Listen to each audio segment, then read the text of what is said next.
Mas a pergunta que eu queria fazer para o senhor, professor Eugênio, o senhor me deu um gancho ali, eu anotei aqui, né? Estamos falando muito de Estados Unidos, imperialismo, né? Anti-imperialismo, e eu queria fazer duas perguntas para o senhor aqui, ó.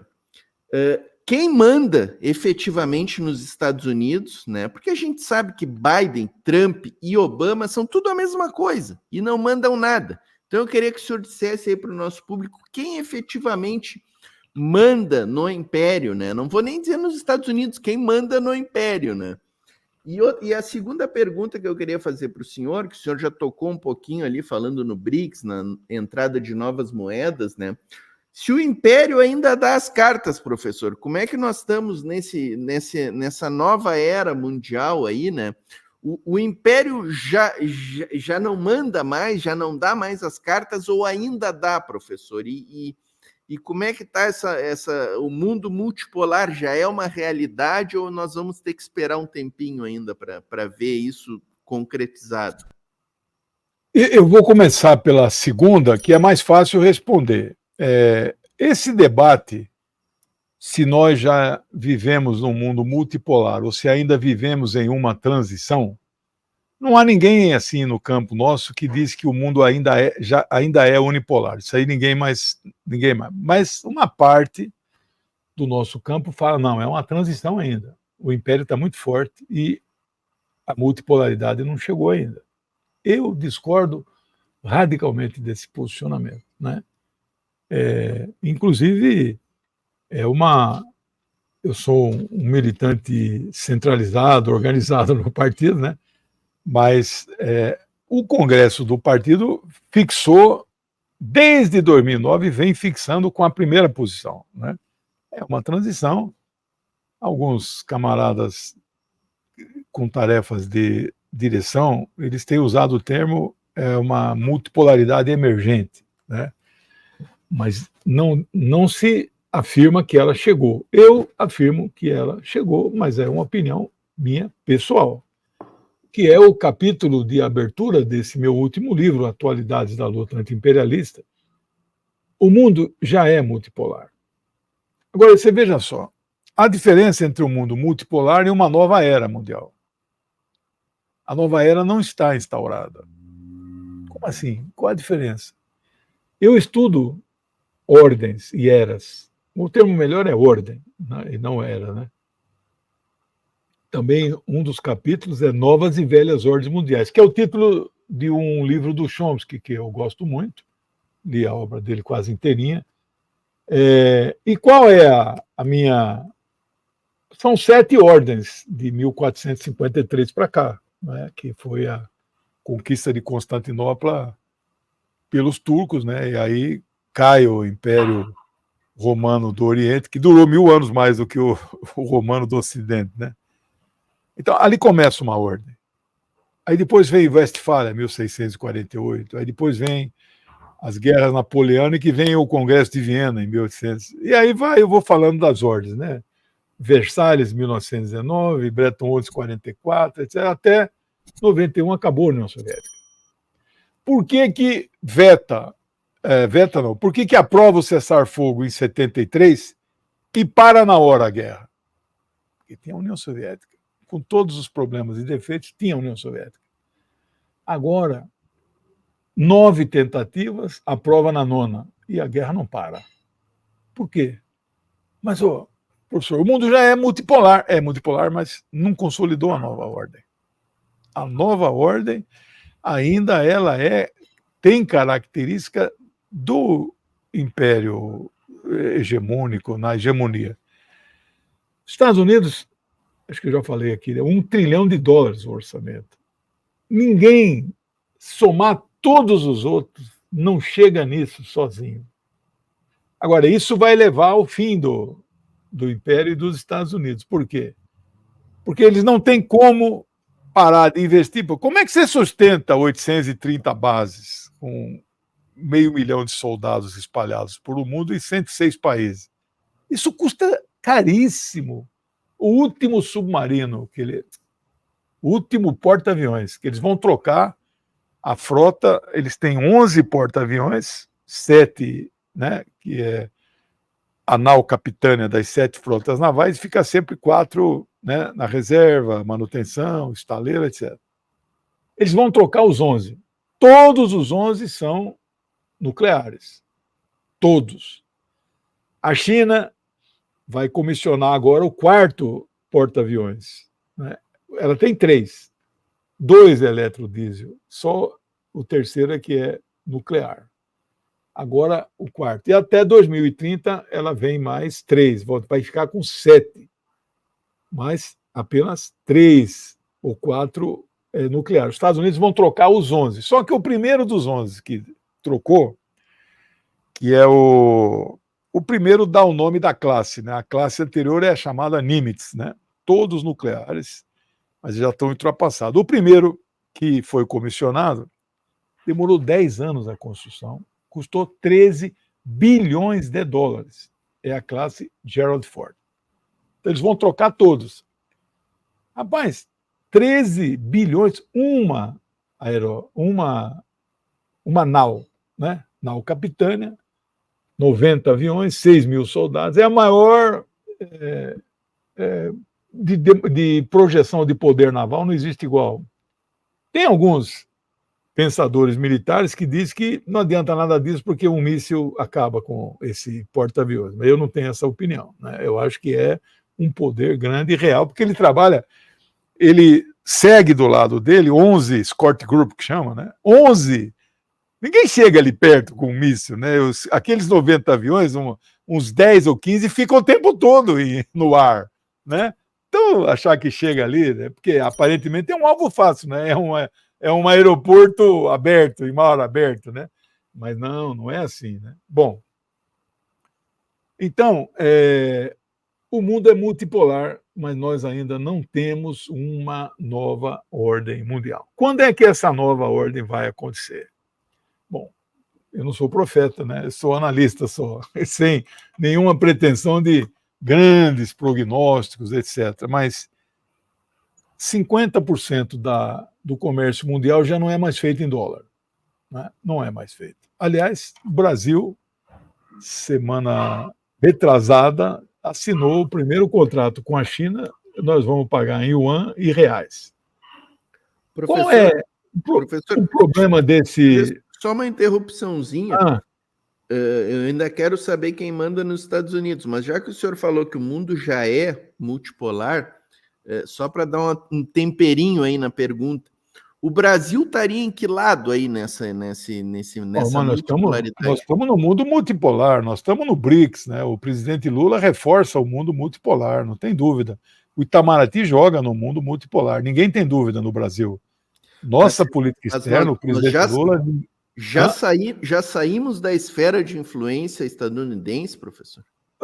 Eu acho que sim. Não, de jeito nenhum, não temos mais influência nenhuma. Macron vem aí, passou 3 dias achando que ia influenciar, eu vou ser o elo de ligação do Sul Global com o G7, quem sabe eu entro no BRICS. Vai entrar nada, não vai entrar no BRICS, ele é do G7, ele é outra coisa. Ele está querendo mandar tropa para a Ucrânia e vai tomar uma na orelha da Rússia, né? Não vai acontecer isso, está isolado na Europa. Né? Deu medalhinha para o Raoni, né, professor? Ele está perdendo território na África, né? Ali não tem mais colônia diretamente, mas tem uns 14 países ali que é um neocolonialismo, né? Até a moeda que eles usam ali no Sahel é a moeda impressa pelo Banco Central da França, é o franco. Franco CFA, né? Você vê, agora ganhou no Senegal lá, um jovem de 44 anos, o cara é oposição e vai mudar a moeda e vai pedir a retirada das bases militares do país. Níger, Mali e Burkina Faso, tá um triunvirato militar ali que está mudando as coisas, né?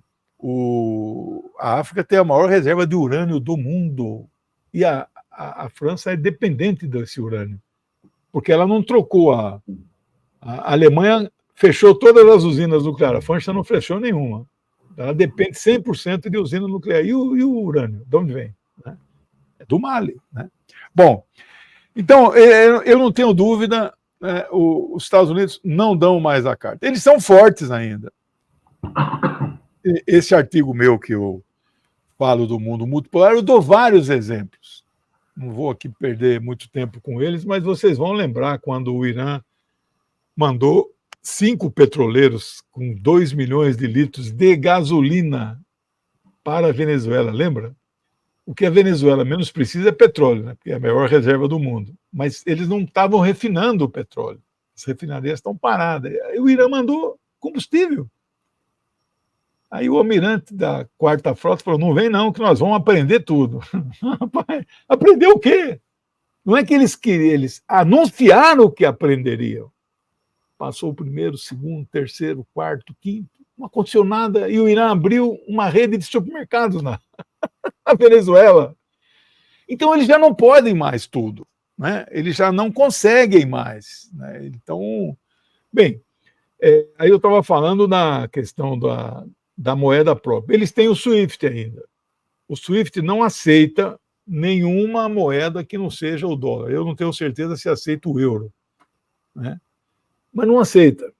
Veja, quando o Lula falou nós vamos ter uma moeda comum, Brasil e Argentina, ele não pensou bem no que ele falou, né? Eu acho que ele já não sustenta mais isso. Sabe por quê? O nosso comércio com a Argentina, nós somos extremamente superavitários. Em termos de dólar, parece que é 40, 50 bilhões de dólares a mais. Se você abandona o dólar, então a Argentina vai pagar nosso produto com pesos e nós vamos pagar com reais. Nós vamos ficar com uma montanha de pesos, e não em papel, mas contábil ali no computador. Onde é que nós podemos gastar esses pesos argentinos? Só na Argentina. Mas nós já compramos tudo que nós precisamos e ainda sobra. Então, sabe, são coisas jogadas assim ao léu que a gente não pensa. Com a China é diferente. Com a China é diferente, né? Porque nós precisamos muito da China. Então a China vai receber reais, nós vamos receber em yuans. E aí não é dinheiro vivo. Agora, o ideal seria que uma cesta de moedas fossem aceitas. Então, se a Índia, que não negocia com o Brasil, mas pode negociar com a Rússia paga para a Índia, está com uma sobra de reais, paga para a Índia. Mas a Índia sabe que pode gastar esse dinheiro com a África do Sul. Então, esta cesta não existe. Quem está trabalhando nisso é o Jabur, lá na China, com a Dilma, né, professor? Parece que estão trabalhando nisso aí, né? Porque tem duas propostas. Uma é a cesta. A outra é uma moeda digital virtual, nova, não é em papel, né? Mas que valesse para os países do BRICS. Eu tenho dúvida da viabilidade técnica dessa segunda proposta. Eu acho que talvez o mundo vá viver antes essa... Se você entrar hoje no Google agora e perguntar a relação entre real e shekels, shekel é a moeda de Israel, ele diz na hora qual é a relação. Reais e yuan, ele diz na hora. E em japonês, ele diz na hora, né? Então não há esse problema de conversibilidade, eles têm lá os mecanismos de... né? Mas por que ainda... Veja, a operação para a Rússia é fronteira com a China. Hoje eles já fazem comércio em rublos e yuan. Mas, tempo atrás, para a Rússia comprar alguma mercadoria da China, o empresário russo tem que trocar rublos em dólares, mandar para a China converte esses dólares em yuan, paga o empresário chinês que manda o produto. Agora é direto, né? Então, é um absurdo isso. O melhor seria dobrar os Estados Unidos para que o SWIFT aceite esta cesta de moedas, né? Aí a coisa distensionaria. Eles estão criando um SWIFT alternativo. O Brasil ainda não está diretamente envolvido nisso, porque ele começa lá na Eurásia, né? Eles têm lá aquela economia eurasiana, eles já estão fazendo essa experiência. E a outra coisa é a moeda digital.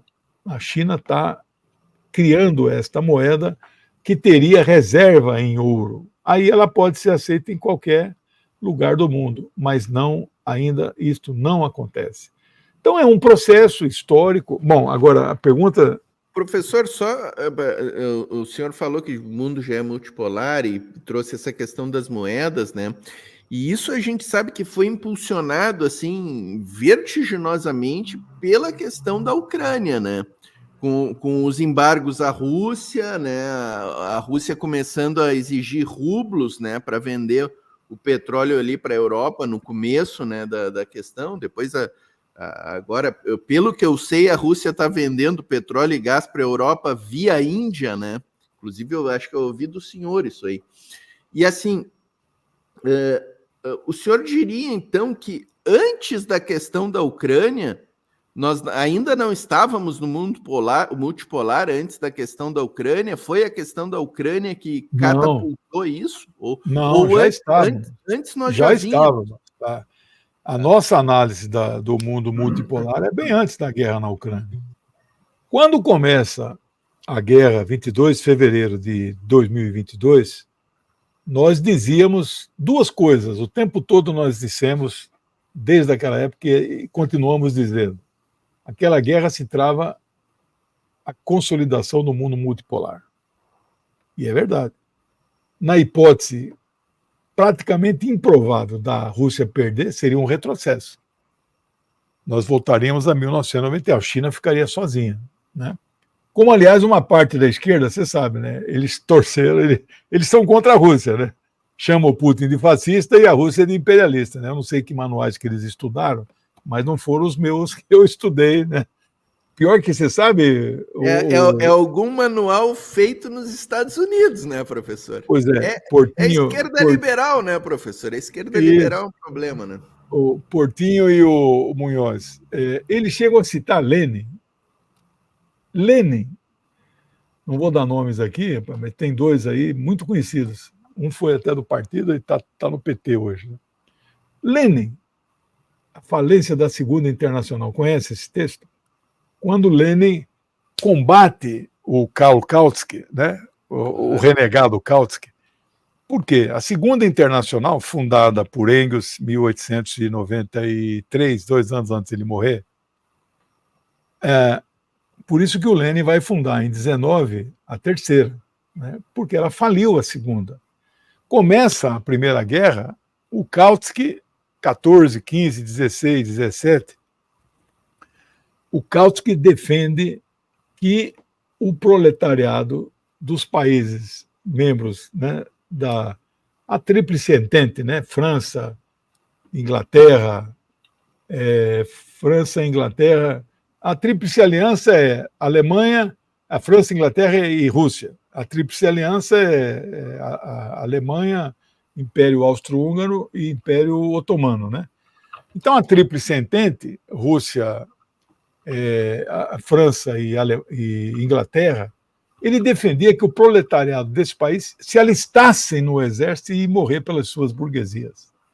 Aí o Lenin fala, não, revolução, porque nós não vamos fazer isso, porque esta é uma guerra imperialista e o proletariado não pode dela participar. Agora, eles fazem uma transposição automática, né?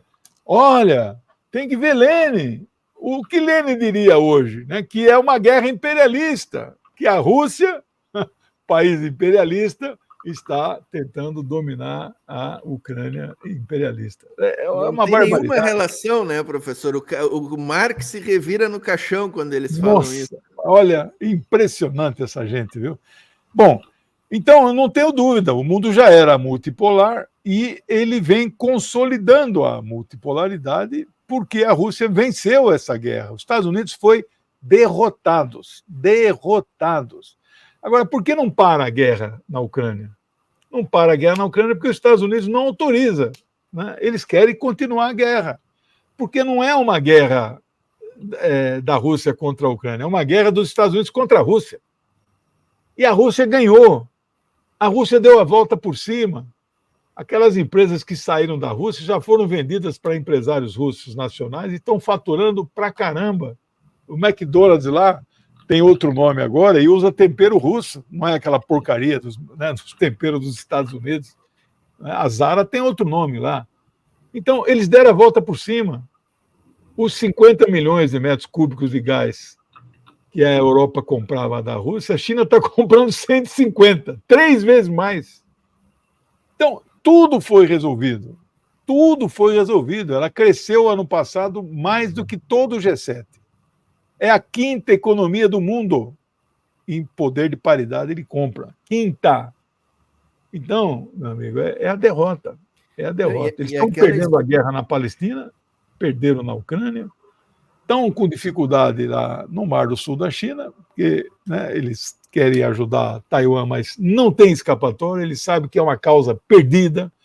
Taiwan voltará a ser da China, no mínimo até 2049. Não tem pressa nenhuma para retomar. Então, é um império decadente, mas ele é muito forte. Né? Tem um livro famoso, né? Ascensão e Queda das Grandes Potências, você deve conhecer, né? Sim, sim. Fica por aqui.